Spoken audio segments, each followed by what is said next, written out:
Good evening, everybody. It is lovely to see you all here in this virtual space. Obviously, we're not at Gleebooks, but it is my pleasure to welcome you all on behalf of Gleebooks and on behalf of Desney King for this online launch of Transit of Angels. My name is James Ross. I'm the events manager at the shop. And before we begin the proceedings, I want to take a moment to acknowledge and pay my respects to the traditional custodians of the land on which Gleebooks is built and the custodians of the land on which I'm speaking to you from.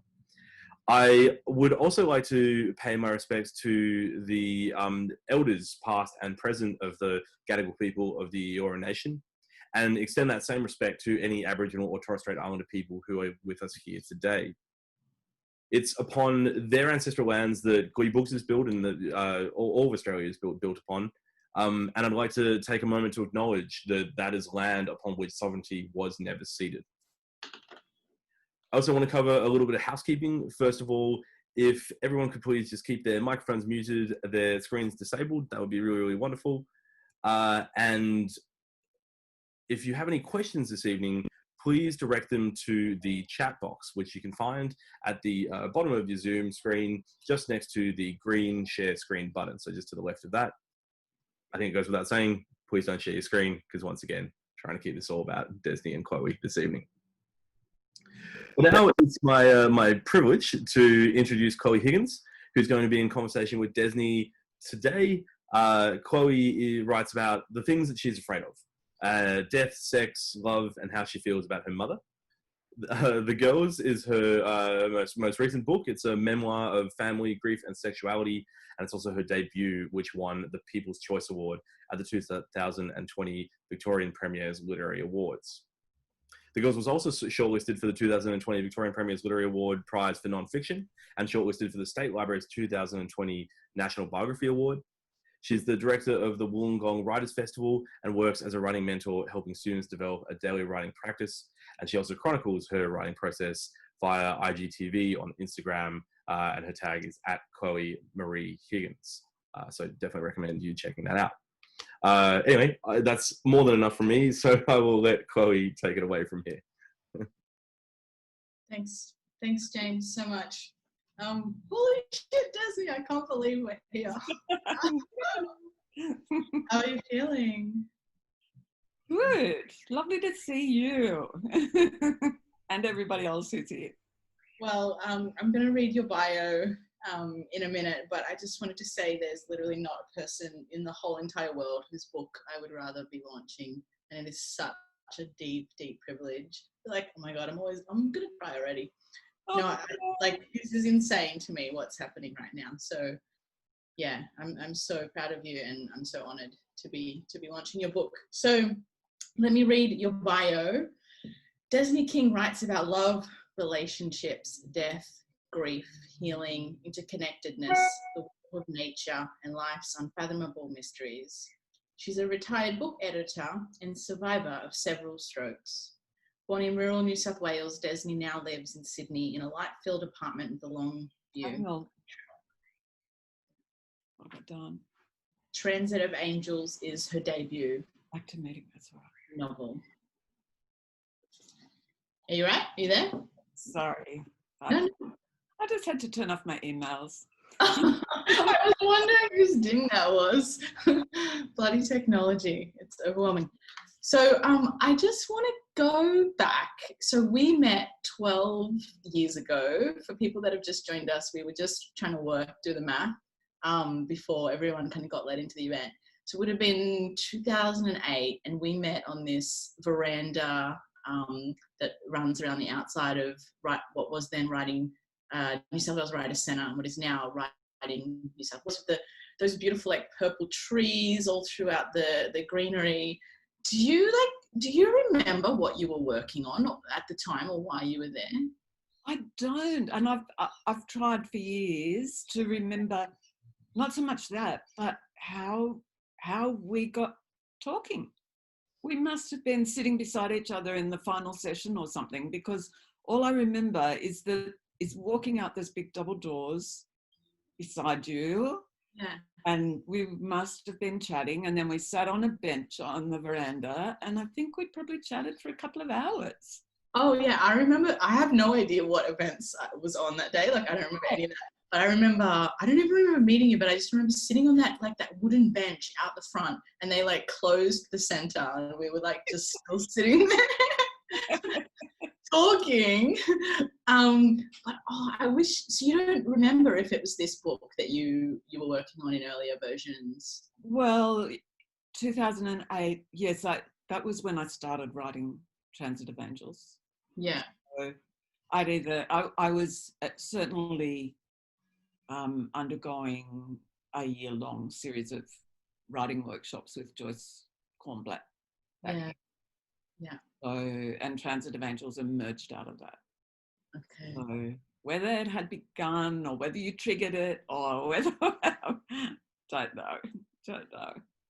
So I want to go back to the beginning of your writing apprenticeship. Was that, like, obviously, you know, you've worked for many years as an editor and you've been a lifelong reader, but in terms of starting to take your writing seriously and do it with some regularity and start to study craft, was that kind of was 2008 when that first started for you?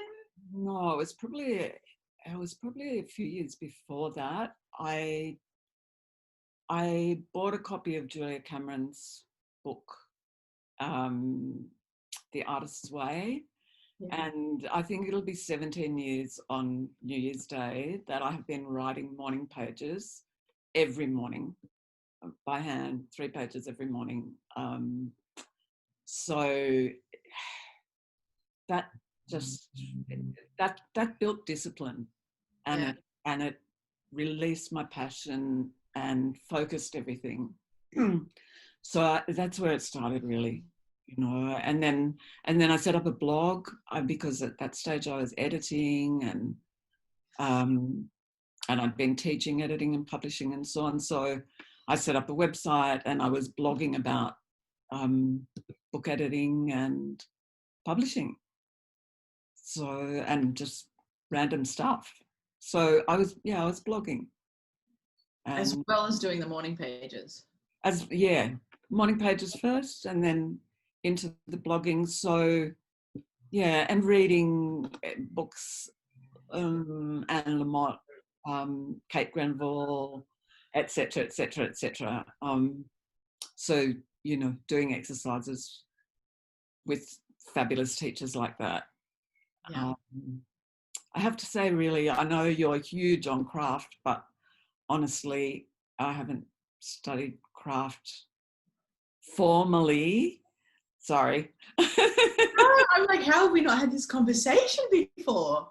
I don't think we've actually spoken about this before. You've done workshops at Writing New South Wales. Yes, I've done writing workshops at there, and that year-long series with Joyce.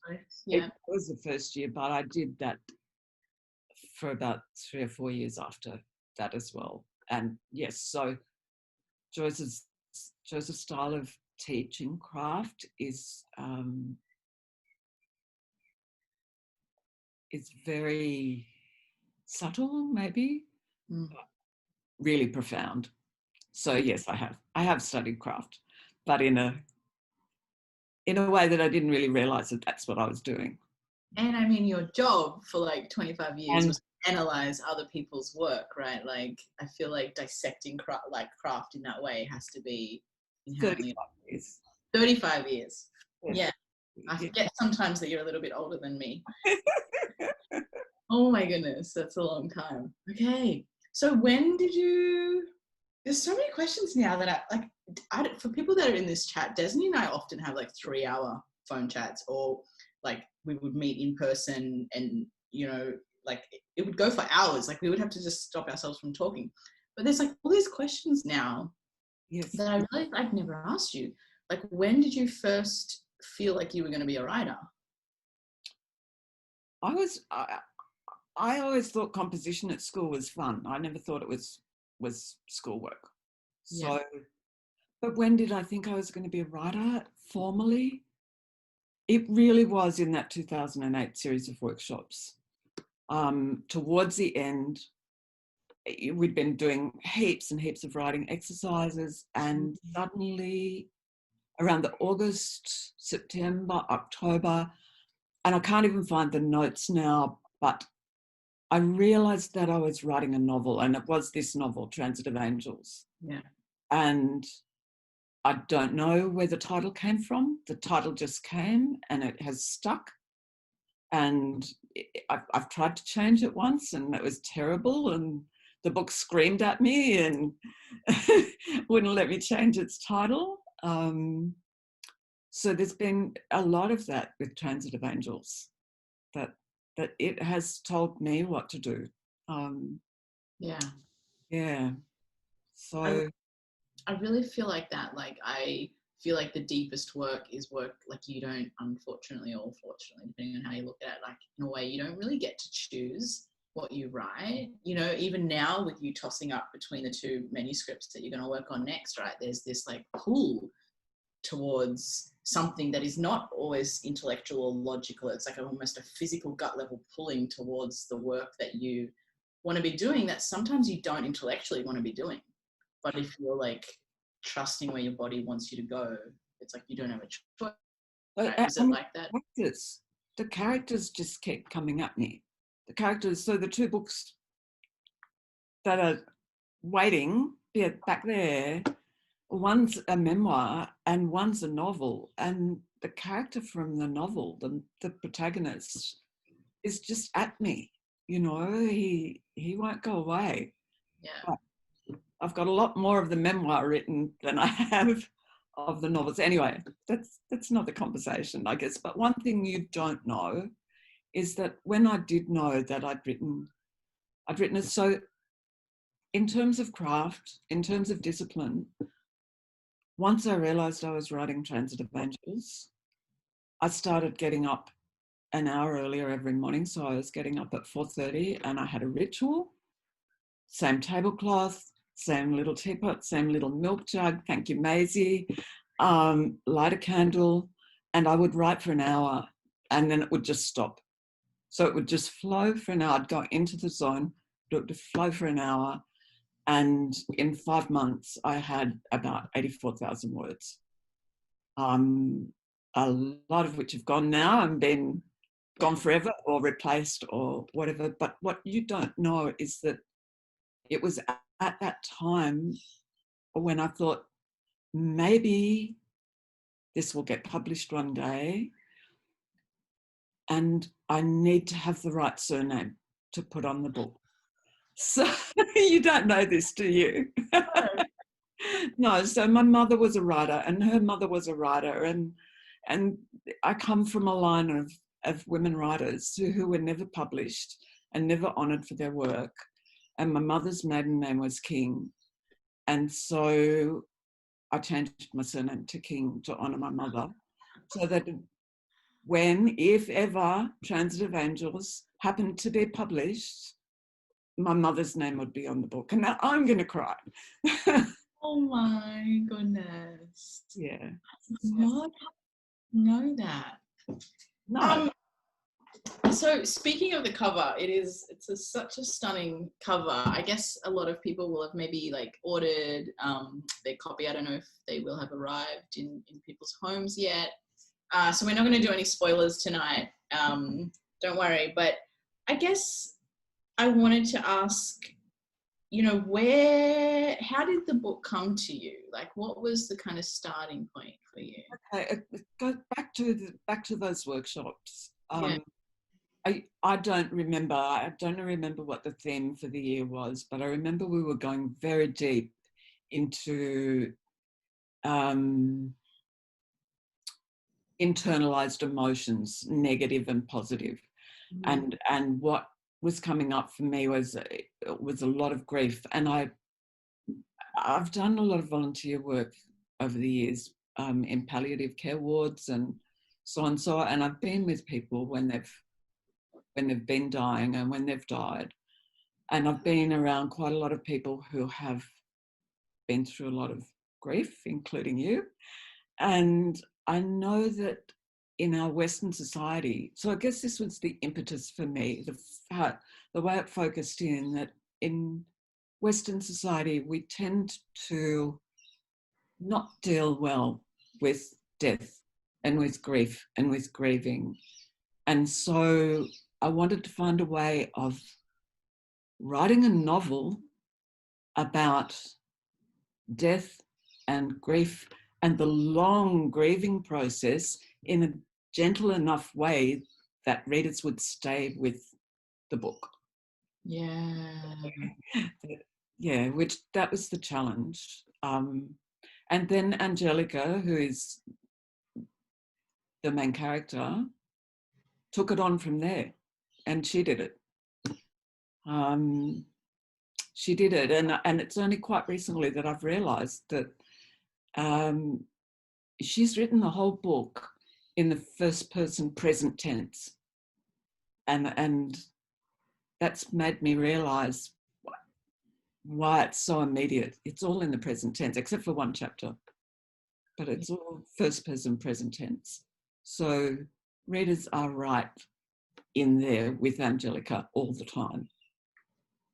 I might just read out the blurb just in case there is anyone in here that isn't quite across what the book is about. But so the back cover kind of opens with the question, is there life after death? Angelica is 34 when her beloved husband, Bill, is killed in a motorcycle accident. Angelica knows Bill is dead, but she yearns to be reunited with him. In desperation, she begs him for a sign. What happens next makes her leave the city and move to a quaint mud brick cottage in a remote river valley where even the impossible feels sane. As Angelica delves further into mysterious realms, she finds that not all is as it seems, and that grief and life have a way of carrying you forward, whether you like it or not. Was the book always first person present tense? Yes, it was. That was Angelica's voice from the very beginning, and probably what has finally been published is the 17th or 18th draft. Yeah. There was a point, probably around the 12th or 13th draft, where I thought, if people were around me, I was in a writing group for a long time too, with wonderful people. There's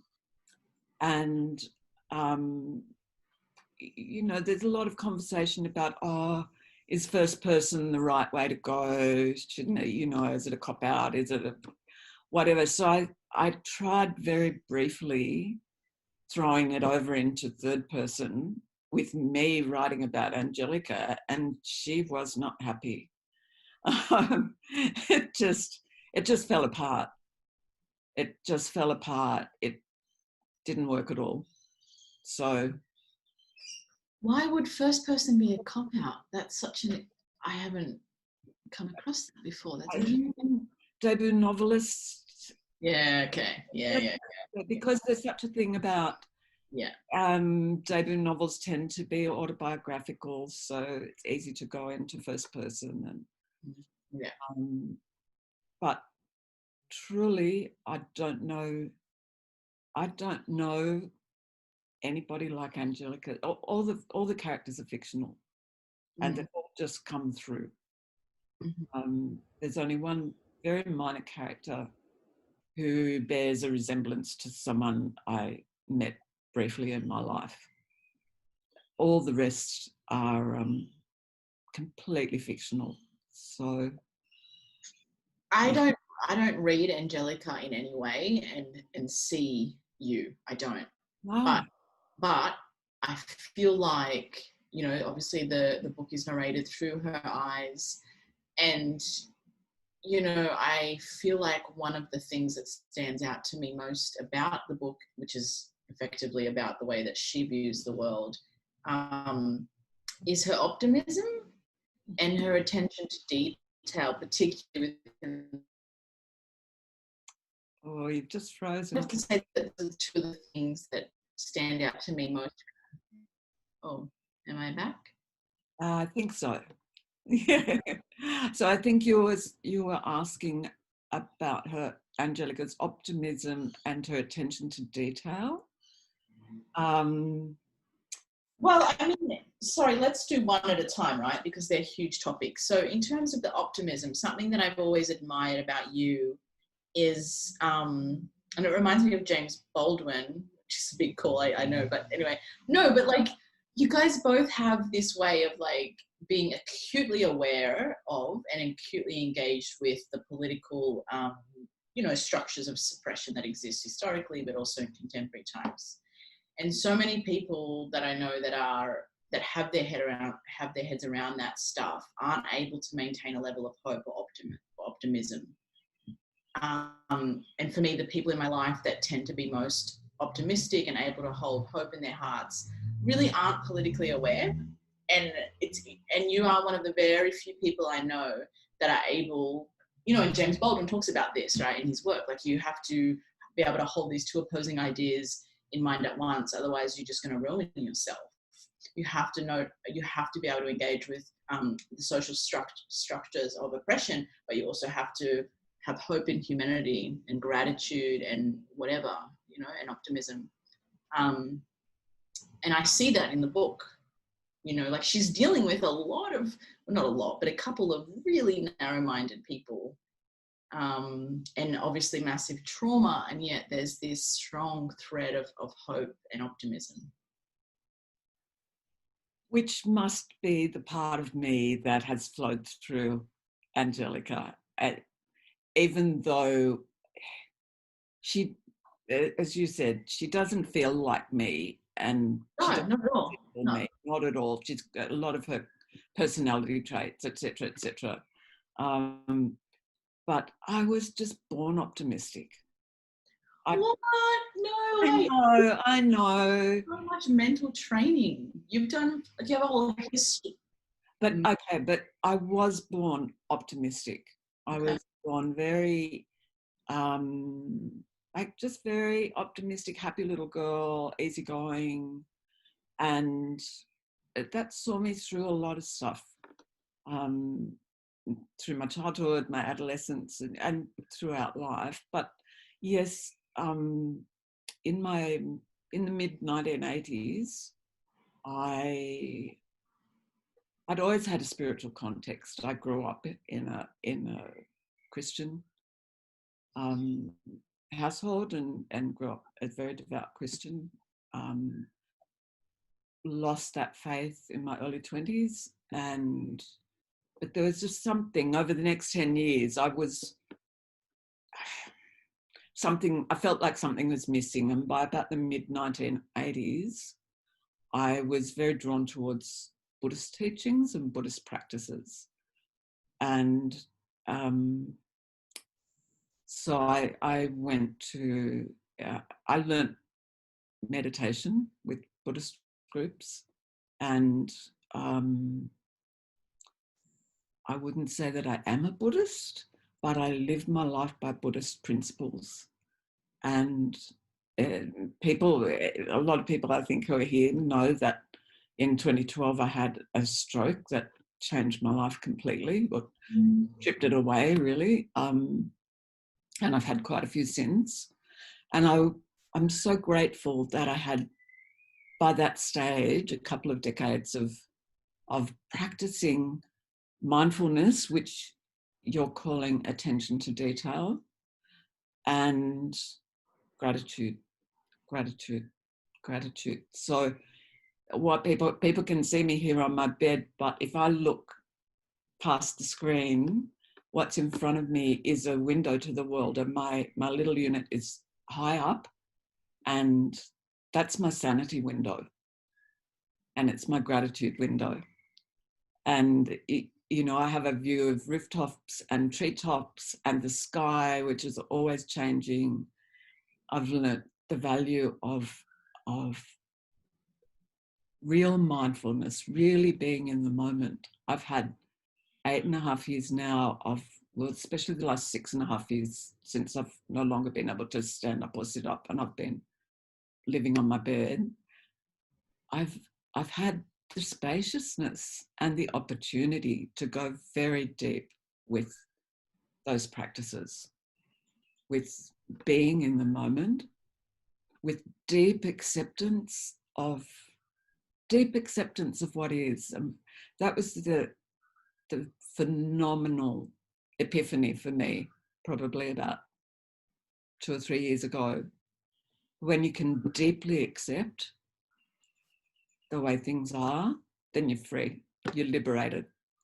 You can be in the now. There's no what if, there's no I wish, there's no if only, there's now, which doesn't mean, as you said, I'm a very political animal, and have been an activist, all my adult life and all of those things. But when I'm doing that, I'm doing that. When I'm here with you, I'm here with you. When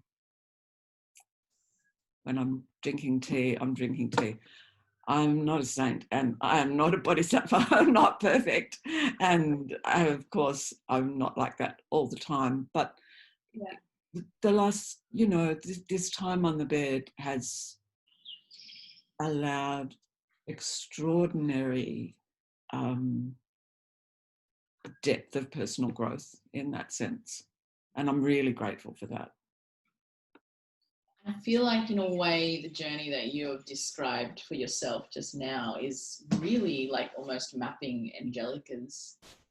I haven't thought about it in this way, but her internal trajectory is, she's not there, but I think even by the end of the book, I don't know that she's there, but I think the whole book is kind of tracking her attempts to move towards that acceptance. Would you agree with that? Yeah, I think that's fair. And the settings are fictionalized. As I've said, all the characters are completely fictional. But yes, a lot of my personal experience informs the explorations that, I was going to say Chloe, that Angelica moves towards. But they're also... there's also a very common thing, and it's in the blurb, so not a spoiler in any way, but so many people, when they're in the early stages of grief, when someone they love has died, they ask for a sign, or they're looking for a sign that the person they love is somehow still around or is getting through to them somehow. And I think, I don't know what you feel about that, but I think that's very common. Yeah, absolutely. And I mean, that's kind of laced throughout the whole book, right? And yes, Angelica's kind of budding, I guess, relationship kind of mysteries outside the kind of logical, always visible kind of mainstream world is a huge part of the book. Was that intentional for you? Were you always going to write about that world? All I knew was that Angelica was that I was writing about grief and bringing the subjects of death and grief out into the open for exposing them for open discussion. And I didn't know where it was going, and it was only when I'd got to about 40,000 words, and as an editor, I knew that a decent paperback novel had to be at least 80,000 words. Mm-hmm. And I had no idea how I was going to get anywhere near 80,000 words. And that somewhere around that, close to the 40,000 word point, something happened. Angelica did something. She wrote something. I went, oh, that's where the book's going to go. I said, oh, maybe it will make 80,000 words. Thank goodness. Thanks, Angelica. So it was like that. And the things she explored, yes, they are based on things that I've explored and had experiences with, because that's what we draw from, Yeah. But they're hers. They're her way of doing it. They're not my way of doing it. Yes. Oh, I think even, I mean, you've trained as a Reiki teacher. You have a lot of experience in that world. You know, that's not Angelica's case at all. For her, kind of moving into that world is, you know, something that she's open to, but not necessarily something that comes always with ease for her, right? It's a whole new world.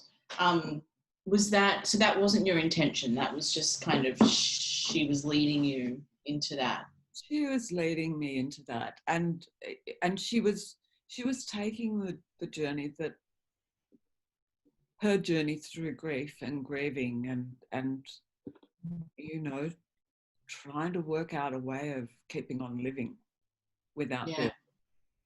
And going into areas that were, she's quite, I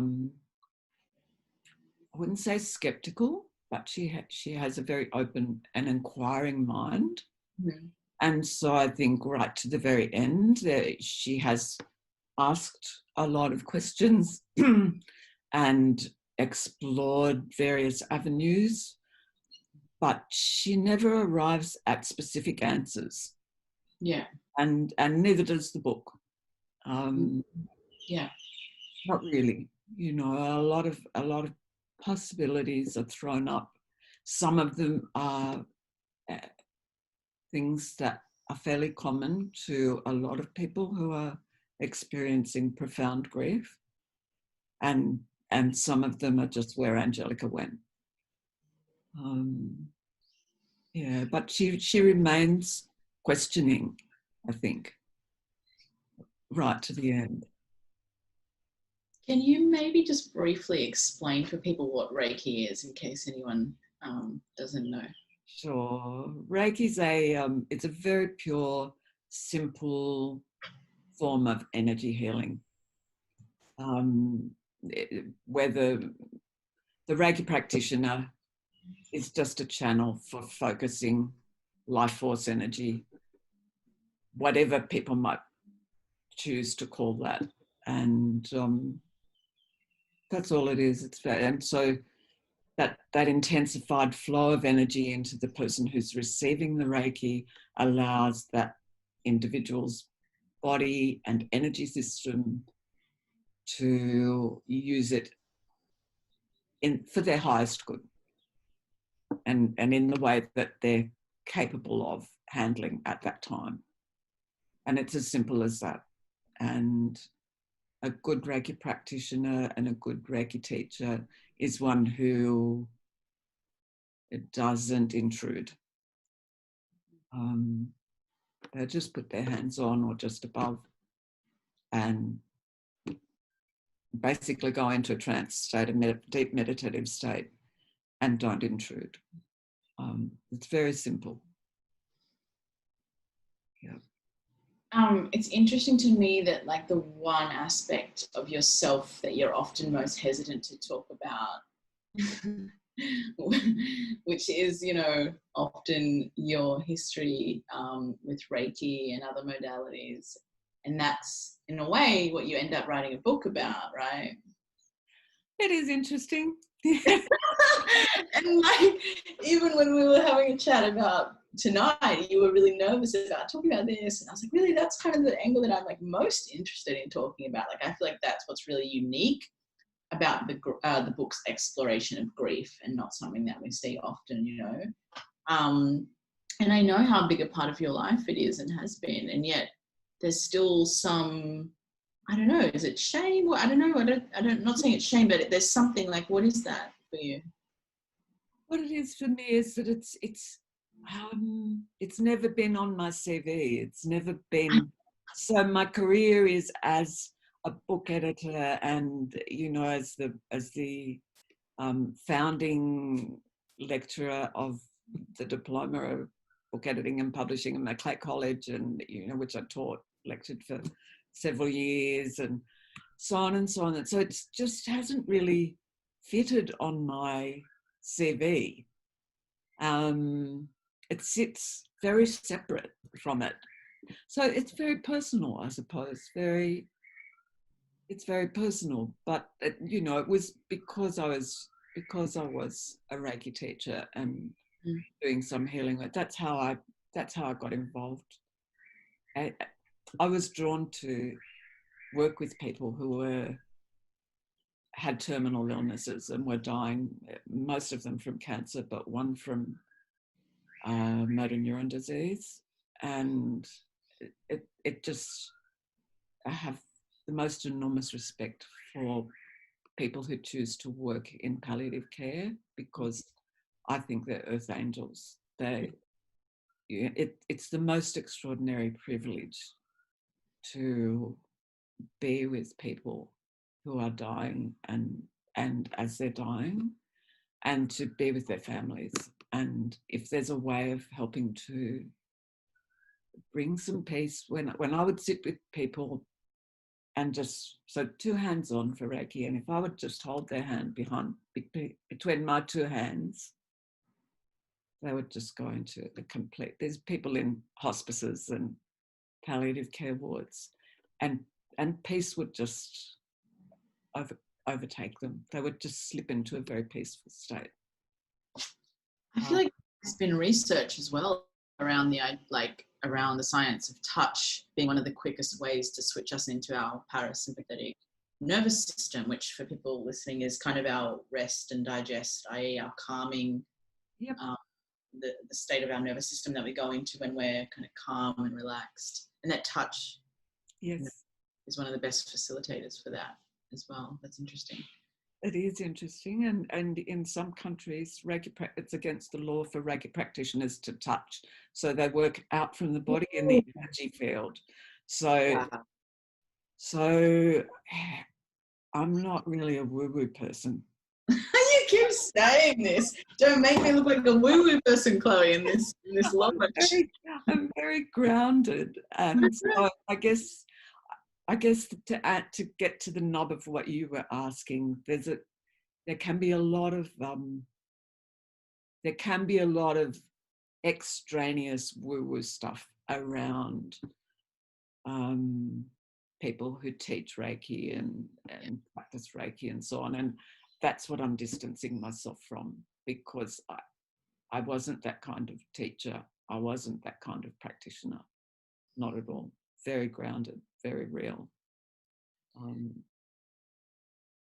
We've gone away from the book. Yeah, so that's okay. I'm going to go to audience questions in about 5 or 6 minutes. So I just wanted to invite people or remind them that you can pop some questions in the chat, and James will facilitate that. But while you guys are doing that, I've got another couple of questions for Desney. So take your time, and then we'll switch over to audience Q&A in about 6 minutes. So, and just to let people know as well, you know, what the conversation that Desney and I were just having, it's a part of the book, but it's not the whole book, right? The book is essentially about grief and learning to, I think, sit in deep acceptance, really, is how I would kind of think of it in my mind. But I guess, Desney, the last couple of things I wanted to ask you about was the editing process, because I read this manuscript like 6, 7, 8, I don't even remember how many years ago, like what, 10 years ago. 10 years ago. Oh my goodness. And it was quite a different book. I mean, that's maybe too heavy of a phrase, but I feel like there was a lot less conflict in the version. An amazing thing happened, you know, with the advent of the. That's great.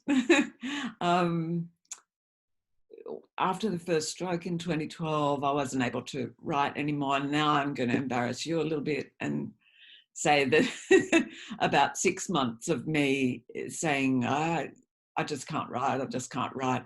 You said to me, oh, for goodness sake, Desney, surely you can write a haiku. It's only 17 syllables. and so I did. I started blogging again, and all I blogged was haiku. And I look back on them now and they're pretty terrible. But it was you who I have to thank for it, just you know, challenging me to write again. back to your Doing question. a haiku a day, right? A single haiku each day. It wasn't even every day. Okay. And I have to say, I do want to talk about my editors. I want to talk about Piliara Press. So what had happened really was that, yes, I was writing haiku. I wrote blogs, other blog posts, very focused on gratitude and so on for a year or two until I had about the fourth stroke. And then I really wasn't able to write anymore. And so it was around that time and in the process of deep acceptance and so on that I just completely let go of the manuscript. I knew it was going to sit in the guts of my computer for the rest of time, and I let it go. And then about a year ago, Jennifer Scola, who I had met a long time ago at a seminar, and we'd kept in touch. I'd followed her amazing writing and publishing career. Jennifer got in touch with me and asked me, I offered to publish Transit of Angels through Piliara Press, which is a fantastically innovative new publishing model. It's a collective of authors who also have all the skills. So in the court, I've worked with amazing editors with Piliara Press and outside of Piliara Press actually. And the structural editor said to me, Desney, you are so conflict averse. Yeah. Total optimist. You know, the book's got to have conflict. And I was very averse to that. And I messaged my friend Shelley, hi Shelley, and said, do I really have to have conflict? And she said, of course you really have to have conflict. And so in the past year, I have that person to thank for, you know, I did an enormous amount of reworking and rewriting. I wrote an additional chapter. I introduced conflict much more markedly. And then my copy editor, who's also a phenomenal structural editor, pointed out really useful things and tightened it up more and more and more and deeper, helped me to add depth to the manuscript. So I'm extraordinarily grateful to my editors and to Piliara Press.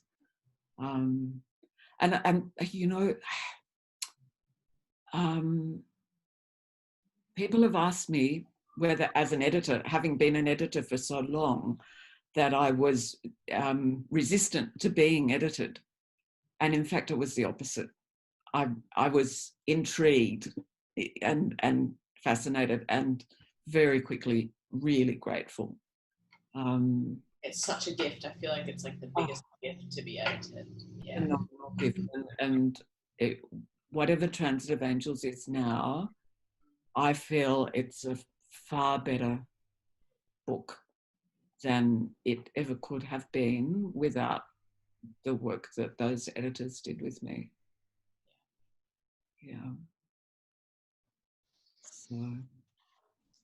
Right. Well, I believe that it's time to take a couple of questions.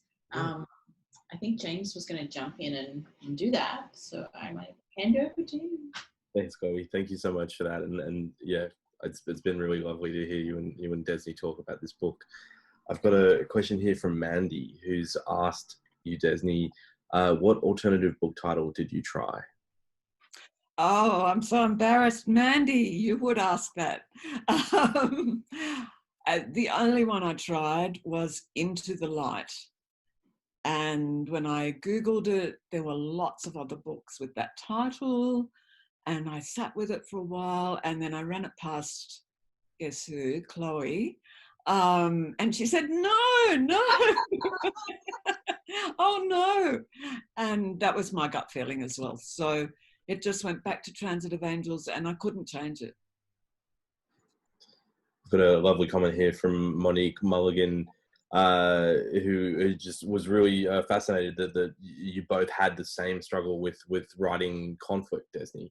And so, yeah, that's just a like, nice thing to hear. If anybody does have any other questions, please put them into the chat.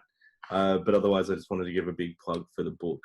If you would like to buy a copy, then we have sent a link to the book on our website with the Zoom link, so you should be able to just grab it from there, but I'll also chuck it into the Zoom chat as well. We've got a question here from Tony Davis. Oh, we've got all sorts of questions. We got a question here from Tony Davis. Desney, please tell us about the two other projects that you briefly touched upon.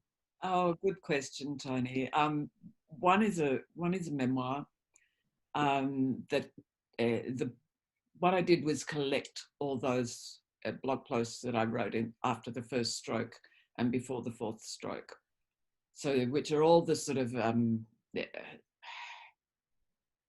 I focused on being light and optimistic and that kind of thing in the blog post. That was a decision I made. And the memoir is titled Blank Canvas, and it probably will stay titled Blank Canvas, and it's fleshing that out. So I've got all my diaries from the 8 years, and I want to intersperse real life and the real struggles of someone who's going through serious health challenges and time in hospital and increasing disability and so on. So make it very real. So intersperse that with those. So that's the memoir, and the other is another novel that starts not in an ICU ward but in a palliative care ward. It's called Love Song for Timmy Chan, and Timmy Chan is the guy who just will not get out of my head. So we'll see. We'll see. We've got a comment here from your brother Desney, who just wanted to say congratulations, and that your mum would have been really happy and proud to see that you'd been published.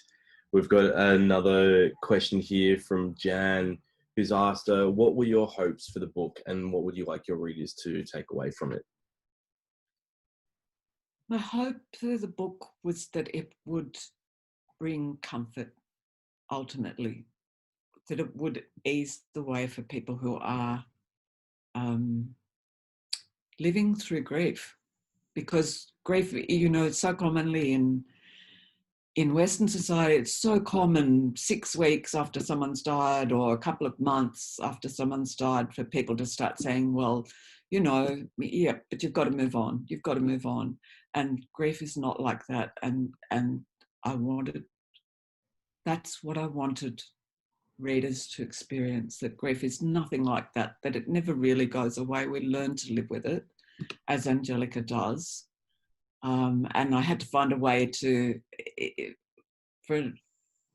write that without losing the readers along the way, because they were too grief-stricken. So, yeah, I hope it ultimately, and I think some people have said ultimately, they feel soothed and comforted. And I think you've said that, Chloe. Yeah, I think one of the biggest standout parts of the book for me was that I feel like it was just like what we were talking about earlier, my whole nervous system would just relax. There was something about the descriptions of nature, the gentle pace, the kind of stillness and meditative kind of,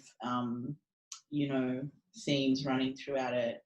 Even though it was about trauma and grief, which was, I found it very comforting and calming, particularly calming. Yeah.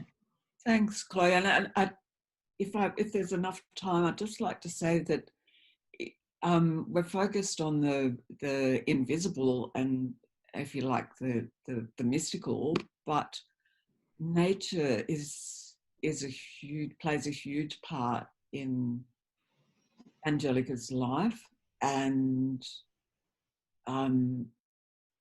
her slowing down into the rhythms of nature and the rhythms of the seasons and the elements and the river in particular, you know, the transit of the moon the sun across the sky and the valley where she lives. Those nature and all the elements of nature play a massive part. They're a character in the book, really. Wouldn't you agree? Absolutely. Yeah, definitely. Yeah. And that, you know, every bit as much as anything mystical, if not more so. So, yeah. Thank you for that question, Jack, because it's really important. I think I really wanted to get that across. We've got another question here from an audience member who joined the launch a little late and just wanted to ask whether or not your children, Annie and Sam, were an inspiration for any of the characters in the book. No, not at all. But they're an inspiration to me every day. But no, really, honestly, as I said at the beginning, all the characters are completely fictional. There's one very minor character who bears a resemblance to someone I once knew, and that's it. We've got another question from Monique Mulligan, who's asked, sorry, I'm just lost it, there we go, who's asked, could you tell us about the moment before you read your first review? What were you thinking and what were you feeling just before that moment? Oh, Monique. Monique's one of my fellow Piliara Press colleagues, and she published her book a month before mine. It was waiting, because Monique's beautiful book, Wherever You Go, had received fantastic reviews, and so I felt under a lot of pressure, not to let Piliara Press down, really, because Piliara Press and the whole team has been so phenomenally supportive and wonderful to me. So not to let my publisher down. And so it was the waiting. It was just that waiting. And then the first review came through and it was beautiful. And it was a 5-star review. And the reviewer really, well, it was a 4-star review, actually, the first one. And then there were a couple of 5 stars after that. And it was so heartening to read that these critical readers had really got the book. They'd really got what Angelica was doing. And yeah, so it was the waiting that was the tough bit. So we've had a few really lovely comments from people who were just wanting to pass on their congratulations to you, Desney, from Tony and Chris, and from Leona. In fact, it seems to be largely just praise at this stage, which seems like a really nice place to end it. Unless anybody's got a final question that they want to add through, I think we should just say congratulations to you, Desney. It's been a wonderful launch. Thank you for sharing the story with us. I know everybody here has just been so chuffed to be able to hear you in conversation. So what I like to do at the end of these launches is I like to just unmute everybody.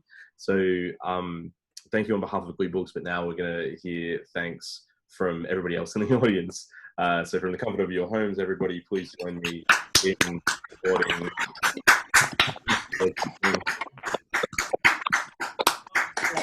Hey.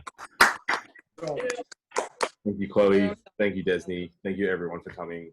I hope we'll be able to see each other. Thanks, all James. again. Thank you very much. Well done.